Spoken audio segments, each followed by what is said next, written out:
Hello दोस्तों, मैं हूं विपुल गर्ग आईआईटी दिल्ली से। और आज हम इस वीडियो में क्लास 12 केमिस्ट्री के चैप्टर सॉलिड स्टेट की लेक्चर 2 को कंटिन्यू करने वाले हैं। तो चलिए शुरू करते हैं। तो आज हम जो टॉपिक्स डिस्कस करने वाले हैं वो होंगे crystal lattices and unit cell, जिसके एक सब टाइप होगी primitive and centred unit cells. ठीक है। तो और सेकंड जो टॉपिक डिस्कस होगा वो होगा number of atoms in a unit cell, यानी कि एक यूनिट सेल में effectively total number of atoms कितने होते हैं।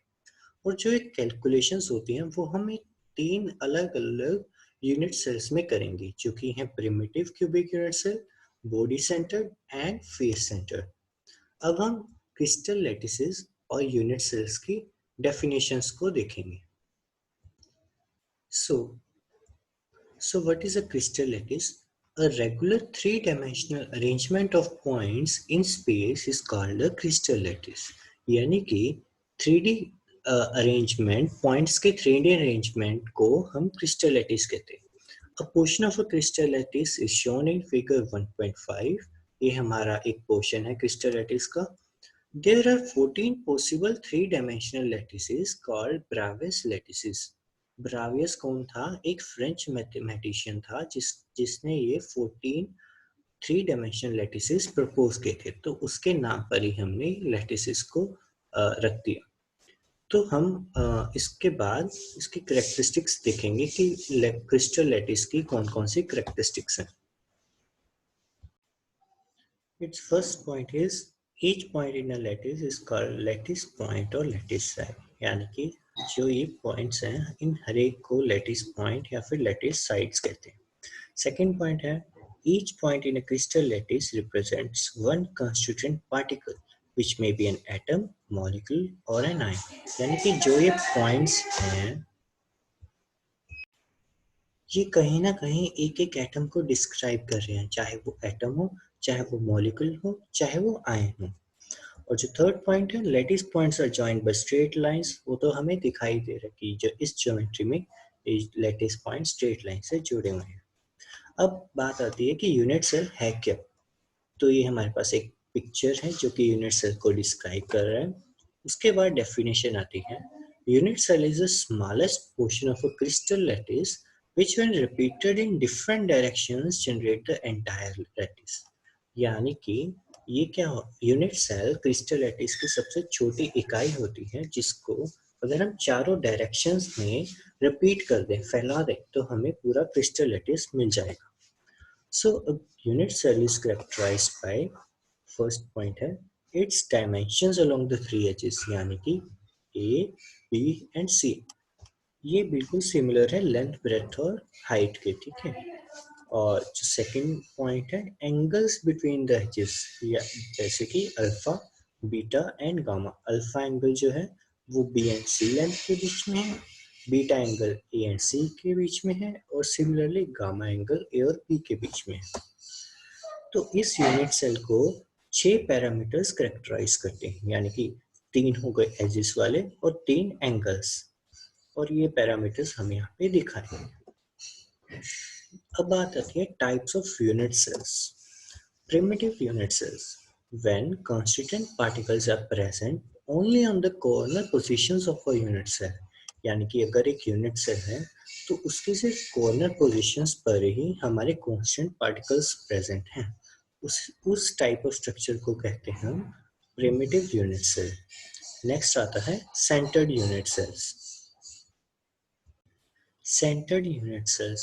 When a unit cell contains constituent particles present in positions other than corners in addition to those as corners, यानी कि corners पर तो हमारे atoms present हैं ही, उसके अलावा भी हमारे atoms कहीं और भी present हैं। तो इस टाइप ऑफ अरेंजमेंट को हम कहते हैं सेंटर्ड यूनिट सेल्स। अब इसके आगे 3 टाइप्स हैं। फर्स्ट है body centred unit cells. Such a unit cell contains one constituent particle at its body center besides the one that are at its corner, यानी कि corners पर भी एटम्स हैं और बिल्कुल उसके बॉडी सेंटर, एक कमरे के बिल्कुल बीच में यहाँ पे एक एटम प्रेजेंट है। तो उस टाइप ऑफ अरेंजमेंट को कहते हैं body centre unit cell. Second है face centred unit cell. Such a unit cell contains one constituent particle present at the center of each face. यानी कि कॉर्नर्स पर भी हैं और हर एक फेस, 6 फेसेस होते हैं इसके, तो 6 फेसेस के सेंटर पे एक एक हमारा पार्टिकल प्रेजेंट है. नेक्स्ट आता है एंड सेंटर यूनिट सेल. इसमें क्या होता है, one constituent particle is present at the center of any two opposite faces besides present at its corners. यानी कि कॉर्नर्स पर भी प्रेजेंट है और किसी भी दो ऑपोजिट फेसेस के सेंटर पर प्रेजेंट है. फेस सेंटर में तो सभी फेसेस के सेंटर पे प्रेजेंट था, लेकिन इसमें किसी भी दो ऑपोजिट फेसेस के सेंटर पे भी प्रेजेंट होते. In all, there are 7 types of primitive unit cells as shown in figure. तो ये हमारे पास 7 types हैं, cubic, tetragonal, orthorhombic, depending on their 6 parameters. किसी की लेंथ ज़्यादा बड़ी होती है, किसी की लेंथ इक्वल है, किसी के सभी एंगल्स 90 डिग्री हैं, तो इसके बेसिस पर हमारे पास 7 टाइप्स हैं. अभी उसका डिटेल डिस्क्रिप्शन है, इनका डिफरेंसेस हैं कि क्यूबिक में कौन कौन से वेरिएशंस हैं, प्रिमिटिव, बॉडी सेंटर्ड और एफसीसी. इसकी सभी एजेस इक्वल होती हैं, सभी एंगल्स इक्वल होते हैं और इसके एग्जांपल्स. तो हमें इसके एग्जांपल्स को याद कर लेना है क्योंकि काफ़ी बार पूछी जाती हैं. ऐसे ही टेट्रागोनल, ऑर्थोरम्बिक, हेक्सागोनल, आप इस वीडियो को पॉज करके इसे याद कर सकते हैं. तो आगे चलते हैं. Number of atoms in a unit cell. अब ये काफी इंपॉर्टेंट है. So let us now work out the portion of each particle belongs to a particular unit cell. ठीक है, यानी कि लेट्स से अगर एक पार्टिकल है, इस पार्टिकल का कितना हिस्सा इस वाले यूनिट सेल के अंदर आता है, तो ये हम कैलकुलेट करने वाले हैं. और ये हम किन यूनिट सेल्स में कैलकुलेट करेंगे, तीन अलग अलग यूनिट सेल्स में, जैसे कि प्रिमिटिव में, बॉडी सेंटर्ड में और फेस सेंटर्ड में. सबसे पहले प्रिमिटिव में करते हैं. Primitive cubic unit cell has atoms only at its corner. ठीक है, each corner atom is shared between 8 adjacent unit cells as shown in figure 1.8. ठीक है, तो लेट्स से अगर हमारे पास ये यूनिट सेल है, तो इसका एक अगर कॉर्नर एटम कंसीडर करते हैं, तो 8 अलग अलग यूनिट सेल्स के कंबाइन करके पूरा, मतलब इस एटम ये एटम 8 अलग अलग यूनिट सेल्स में शेयर होता है और इक्वली शेयर हो रहा है. तो यानी कि इस एटम का इस एक यूनिट सेल में कितना हिस्सा होगा, 1/8, क्योंकि 8 यूनिट सेल्स में एक एटम पूरा आ रहा है, तो एक यूनिट सेल में 1/8 एटम उसका हिस्सा आएगा. तो ये हमारा कैलकुलेशन हो गई है. तो अब हम पूरे यूनिट सेल में देखते हैं कि पूरे यूनिट सेल में 8 एटम्स होते हैं और हर एक एटम की कंट्रीब्यूशन है 1/8. तो total effective number of atoms कितने हो गए, 1 एटम हो गए. और ये अलग अलग मॉडल्स दिखाए हुए हैं. ये है ओपन स्पेस स्ट्रक्चर, ये है स्पेस फिलिंग मॉडल और ये एक्चुअल मॉडल की, जैसे ये भी 1/8 हिस्सा है, ये भी 1/8 हिस्सा है. तो ऐसे करके हमें ये सभी दिखाएंगे. अब हम नंबर ऑफ एटम्स कैलकुलेट करेंगे बॉडी सेंटर्ड यूनिट सेल में. तो इसमें क्या होता है कि कॉर्नर्स पर भी एटम होते हैं, atoms at each of its corner and also atom at its body centre. Corners पर भी है और बॉडी सेंटर पर भी. तो जैसे कि हमें पता है कि 8 कॉर्नर्स हो गए हैं और हर एक कॉर्नर की कंट्रीब्यूशन होती है 1/8. तो कॉर्नर्स के कारण हमारे एटम्स हो गए 1.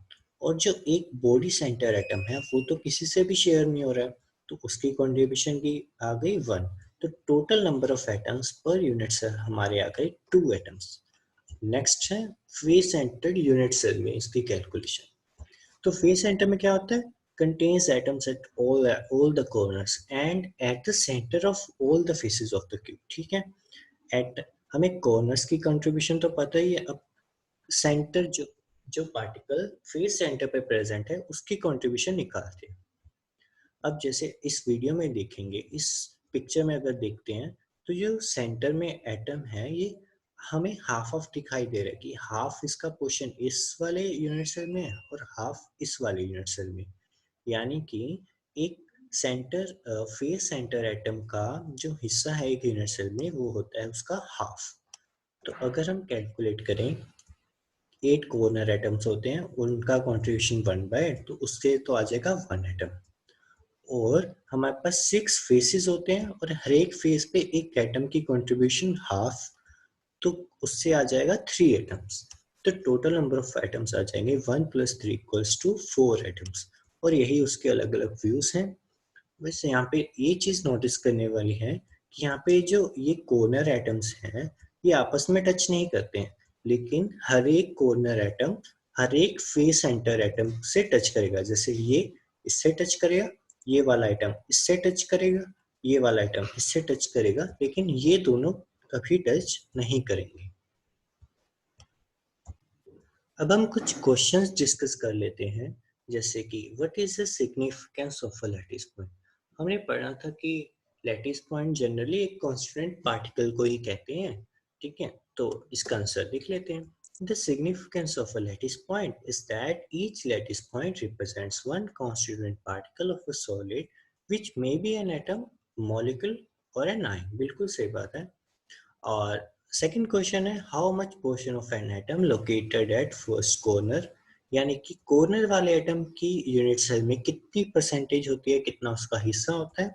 और बॉडी सेंटर एटम वाले की भी हमें बताना है। तो हमें पता ही है कि एक corner atom 8 different unit cells में शेयर होता है। तो उसकी एक यूनिट सेल में जो परसेंटेज आ जाएगी, जो उसका हिस्सा आ जाएगा, वो होगा 1/8। एंड बॉडी सेंटर तो किसी से भी शेयर नहीं होता, तो उसका हिस्सा आना चाहिए 1। तो अभी देखते हैं। An atom located at corner of a cubic unit cell is shared by 8 adjacent unit cells. So the portion of the atom is shared by 1 unit cell. An atom, यहाँ पे 1/8 रहेगा, सॉरी, तो 1/8 पोर्शन उस atom का एक unit cell में share होगा। An atom located at the body centre, ये किसी से भी शेयर नहीं हो रहा है, तो पूरे का पूरा एटम ही उस यूनिट सेल को कंट्रीब्यूट करेगा, तो उसकी कंट्रीब्यूशन आ जाएगी 1। सो थैंक यू इस वीडियो को ध्यान से सुनने के लिए। और अगर आपकी कोई भी क्वेरीज हैं, डाउट्स हैं, आपके सजेशंस हैं, तो प्लीज कमेंट बॉक्स में मुझे बताइए। Thank you.